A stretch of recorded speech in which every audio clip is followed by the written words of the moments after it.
2.5 करोड़ की शादी, 70 लाख की कार, 300 तोला सोना, सब कुछ मिलने के बावजूद शादी के सिर्फ 78 दिन बाद एक 70 साल की दुल्हन ने अपनी जान दे दी और अपनी आखिरी सांसों में उसने अपने पापा से कहा, पापा अब मैं जीना नहीं चाहती। ये कहानी है रिथान्या की, एक ऐसी हकीकत जो हमारे समाज को आईना दिखाती है और पूछती है कि आखिर हमारी बेटियां कब तक ये सब सहेंगी। आइए जानते हैं इस कहानी का पूरा सच आज के इस वीडियो में। मैं हूँ रूपा और आज हम बात करेंगे रिथानिया केस के बारे में। तमिलनाडु का तिरुपुर एक ऐसा शहर जो पूरे देश में कपड़ा उद्योग के लिए मशहूर है। यहाँ के लोग मेहनती हैं और यहाँ के बाजार हमेशा रंग बिरंगे कपड़ों से भरे रहते हैं। इसी शहर में एक बच्ची का जन्म हुआ जिसका नाम रखा गया रिथान्या। रिथानिया के पिता अनादुरई कपड़े के बड़े व्यापारी थे। मेहनत और ईमानदारी से उन्होंने अपने कारोबार को इतना बढ़ाया कि इलाके में उनका नाम और इज्जत दोनों थी। माँ हाउसवाइफ थी, शांत सलीकेदार और बच्चों के लिए हर वक्त मौजूद। रिथानिया अपने घर की सबसे लाडली थी। बचपन से ही उसकी आंखों में एक चमक थी, जैसे हर सपने को सच करने का भरोसा हो। घर में अक्सर हंसी ठिठोली का माहौल रहता था। पापा जब भी दुकान से लौटते, रिथानिया उनके पास भागकर जाती और कहती, पापा मेरे लिए क्या लाए हो। और अनादुरई अपनी जेब से कभी चॉकलेट, कभी बालों की क्लिप, कभी छोटा सा सॉफ्ट टॉय निकाल कर दे देते। रिथान्या स्कूल में भी होशियार थी, पढ़ाई में भी अच्छी थी और ड्राइंग और म्यूजिक में उसे बहुत मजा आता था। टीचर उसकी तारीफ करते और दोस्त कहते, तू बड़ी होकर मॉडल बनेगी या सिंगर। वो हंस देती, लेकिन मन में हमेशा चाहत थी कि जिंदगी में एक अच्छा प्यार करने वाला साथी मिले और एक खुशहाल घर बने। कॉलेज के साल उसके लिए सबसे खूबसूरत थे। उसने बीकॉम किया और उसी दौरान फैमिली बिजनेस में भी हाथ बटाना शुरू कर दिया। कपड़ों के डिजाइन चुनने, कस्टमर से बात करने, नए आइडियाज देने में वो निपुण थी। समय बीता और धीरे धीरे घर वालों ने सोचना शुरू किया, अब रिथानिया की शादी का समय आ गया है। आस पड़ोस में बातें होने लगी, इतनी अच्छी पढ़ी लिखी लड़की है, अच्छे घर में रिश्ता होना चाहिए। एक दिन अनादुरई के एक दोस्त ने एक रिश्ता सुझाया। कारोबारी और राजनीतिक व्यक्ति ईश्वर मूर्ति के बेटे 29 साल के कविन कुमार। लड़के अच्छे परिवार का, पढ़ा लिखा और कथित तौर पे अच्छे स्वभाव का था। उनका परिवार भी कपड़े के कारोबार में था और आर्थिक रूप से सक्षम था। पहली मुलाकात में कविन ने अच्छा असर डाला। सलीके से बात करना, मुस्कुराना और माता पिता के प्रति सम्मान दिखाना। रिथानिया ने भी ज्यादा कुछ नहीं कहा, लेकिन उसकी आंखों में थोड़ी उम्मीद जरूर झलक रही थी। घर वालों ने सोचा, शादी के बाद दोनों का कारोबार भी एक दूसरे का सहारा बनेगा और रिश्ता भी मजबूत होगा। बात आगे बढ़ी और दोनों परिवारों ने शादी पक्की कर दी। ये इन दोनों की अरेंज मैरिज थी। तारीख तय हुई 11 अप्रैल 2025 की। लेकिन एक बहुत डार्क रियलिटी थी इस शादी की। जब ये शादी होने वाली थी, उससे पहले ही कविन कुमार की फैमिली कुछ डिमांड्स रखती है रिथानिया के पेरेंट्स के सामने। उनकी डिमांड थी कि उनको शादी में दहेज के रूप में 80 तोला सोना चाहिए और इसके अलावा एक वोल्वो कार भी चाहिए, जिसकी कीमत लगभग 70 लाख थी। ये बातें होती है और इस बात पे रिथानिया के पिता अप्रूवल भी दे देते हैं। तैयारियां शुरू हो गई। सोने के गहनों की खरीद, शादी के कपड़ों का चुनाव, मेहमानों की लिस्ट। घर में दिन रात हलचल रहने लगी। अनादुरई अपनी बेटी के लिए कोई कमी नहीं छोड़ी। मीडिया रिपोर्ट की माने तो रिथानिया के पिता ने कविन की फैमिली को एक 70 लाख रुपए की वोल्वो कार और 300 सोने के सिक्के दिए। इसके अलावा उनके द्वारा बोला गया कि जो 200 सोने के सिक्के अतिरिक्त बच गए हैं, वो कुछ समय बाद बाकी का सोना भी दे देंगे। इस पर वो लोग मान गए। 11 अप्रैल 2025 सुबह से ही तिरुपुर का आसमान जैसे शादी के रंग में रंगा हुआ था। शहर के सबसे बड़े मैरिज हॉल में लाइट्स जगमगा रही थी, फूलों की खुशबू हवा में घुली थी और हर तरफ मेहमानों की चहल पहल थी। मंच पर सुनहरे और लाल रंग के पर्दे, बीच में खूबसूरत सोफे और चारों तरफ कैमरे। इस शादी पे बहुत ज़्यादा खर्चा किया जाता है क्योंकि शहर के नामी गिरामी लोग इस शादी में आए हुए थे। रिथानिया दुल्हन के रूप में किसी अप्सरा से कम नहीं लग रही थी। लाल कांचीवरम साड़ी, सोने के भारी भरकम गहने, हार, झुमके, कंगन, कमरबंद, उसके हर कदम के साथ खनकते हुए, माथे पे बिंदी, बालों में गजरा और चेहरे पे हल्की सी शर्मीली मुस्कान। कविन भी अपने सिल्क कुर्ते और वेस्टी में बिल्कुल दूल्हे के अंदाज में था। दोनों के चारों ओर रिश्तेदारों का हुजूम, फोटोग्राफर का लगातार क्लिक क्लिक और पंडित जी के मंत्रों की गूंज। चारों तरफ खुशियां ही खुशियां थी। शादी के बाद रिसेप्शन में मेहमान बार बार कह रहे थे, अनादुरई अपनी बेटी को तो रानी बनाकर विदा किया। अनादुरई बस मुस्कुराते रहे। उनके बस मन में बस यही था कि मेरी बेटी खुश रहे, यही सबसे बड़ा तोहफा है। लेकिन उन्हें नहीं पता था कि इनकी खुशी ज्यादा दिन नहीं टिकने वाली है। शादी के बाद रिथानिया ने नए घर में कदम रखा। पहले कुछ दिन तो जैसे सपनों की तरह बीते। नए कपड़े, नए रिश्तेदार, घूमने फिरने की बातें। कभी उसे बाहर डिनर पे ले जाता, कभी शॉपिंग, कभी दोस्तों से मिलवाता। लेकिन ये हंसी खुशी ज्यादा दिन नहीं टिक पाई। धीरे धीरे घर का माहौल बदलने लगा। सास ससुर के चेहरे पे अपनापन कम और सवाल जवाब ज्यादा दिखने लगे। एक दिन डाइनिंग टेबल पे चाय पीते पीते सास ने बातों में कहा कि उनके अड़ोस पड़ोस के जो लोग हैं, उनकी जो बहुएं आई हैं, वो अपने घर से लगभग 1 से 2 करोड़ अपने साथ ले आई हैं और आपने क्या दिया? कुछ भी नहीं। ये तो कुछ भी नहीं था जो आपने शादी में खर्च किया या फिर हमें दहेज में दिया।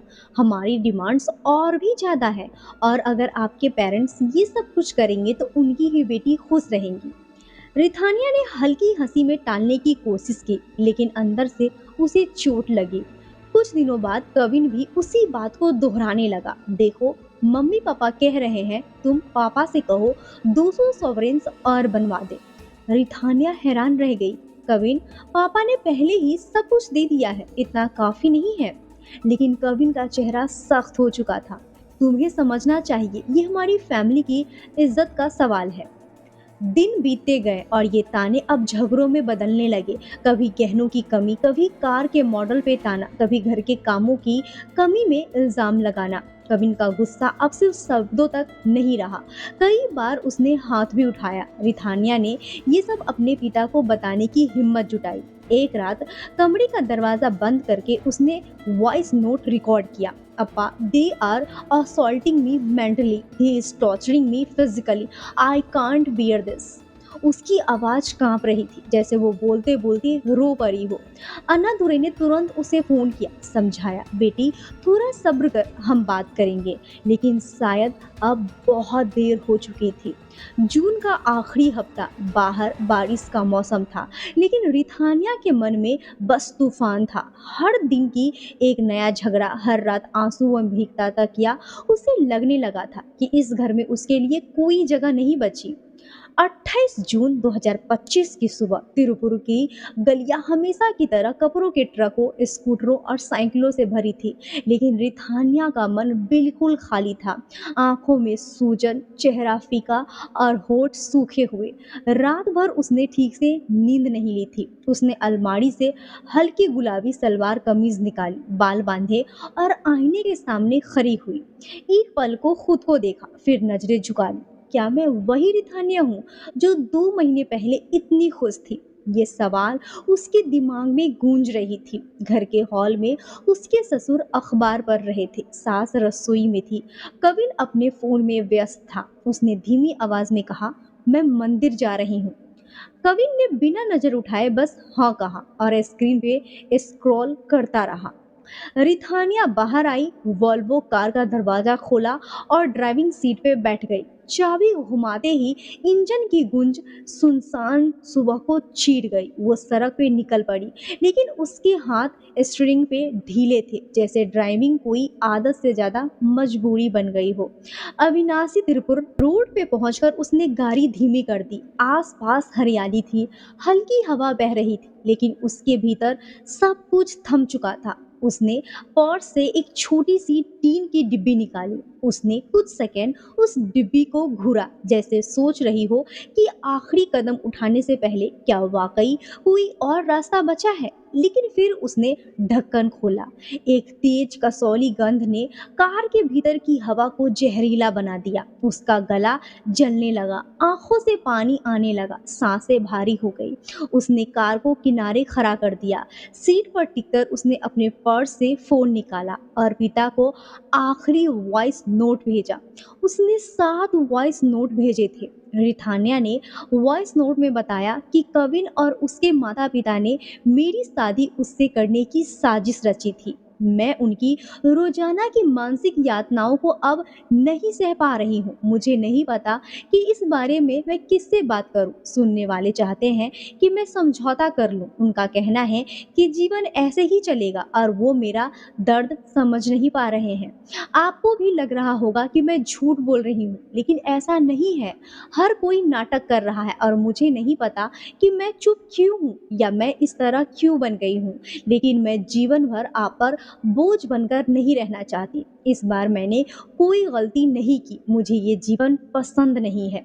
मैंने आपको बहुत दुख पहुंचाया है। आगे उसने कहा कि वे मुझे मानसिक रूप से प्रताड़ित कर रहे हैं, जबकि मेरा पति मुझे शारीरिक रूप से प्रताड़ित कर रहा है। मैं अपना जीवन और नहीं चला पा रही हूँ। आप और माँ ही मेरी दुनिया है। मेरी आखिरी सांस तक आप ही मेरी उम्मीद रहे हैं, लेकिन मैंने आपको बहुत दुख पहुंचाया है। आप ये खुलकर नहीं कह पा रहे हैं, फिर भी आप मुझे इस तरह से देख नहीं पा रहे हैं। मैं आपका दर्द समझ सकती हूँ। मुझे माफ करना पापा, सब कुछ खत्म हो गया है। मैं जा रही हूँ। इसके बाद उसकी उंगलियां सुन्न हो गई। फोन सीट पर गिर गया। आंखें धीरे धीरे बंद होने लगी। करीब 1 घंटे बाद वहां से गुजर रहे एक ट्रक ड्राइवर ने सड़क किनारे खड़ी वॉल्वो कार देखी, जिसके अंदर झांककर देखा तो एक लड़की बेहोश पड़ी थी। उसने तुरंत पुलिस को फोन किया। चेरूर पुलिस मौके पे पहुंची। कार का दरवाजा खोलते ही एक तेज जहरीला गंध ने सबको पीछे हटने पे मजबूर कर दिया। किसी तरह मास्क पहनकर उन्होंने उसे बाहर निकाला और अस्पताल ले गए। डॉक्टरों ने लगभग 20 मिनट तक सीपीआर देने की कोशिश की, लेकिन आखिरकार सिर हिला दिया। सेज नो मोर। खबर बिजली की तरह फैल गई। अनादुरई को जब फोन आया, उनकी आवाज फट गई। आप क्या कह रहे हैं?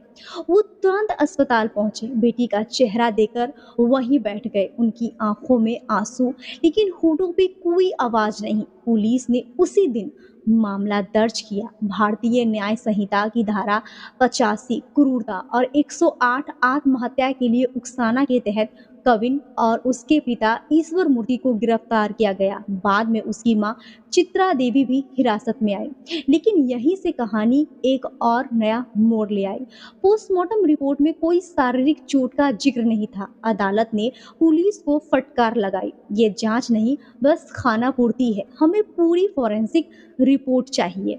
मद्रास हाई कोर्ट ने सुनवाई 14 अगस्त तक टाल दी और आदेश दिया कि हर सबूत को नए सिरे से जांचा जाए। शहर में गुस्सा भड़क गया। सोशल मीडिया पे जस्टिस फॉर रिथानिया ट्रेंड करने लगा। लोग सड़कों पे उतरे, पोस्टर, मोमबत्ती, मार्च निकाले।